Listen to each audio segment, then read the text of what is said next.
Katanungan? Yes, kapatid. Yung mic natin. Para madilim.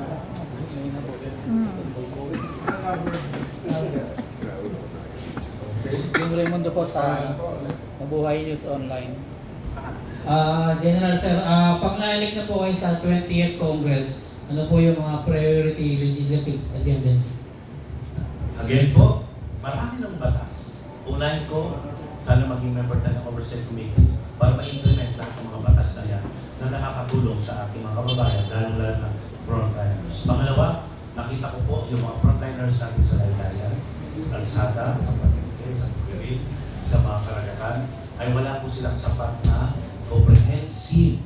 Kahit yung mga empleyado mismo, contractor workers, kahit mga workers natin sa gobyerno o sa mga factories, mga construction workers, wala pong comprehensive healthcare program at insurance policy. Napaka-importante po yun. At yung may iwan ng mga benepisyo ng mga dependents na kung may mga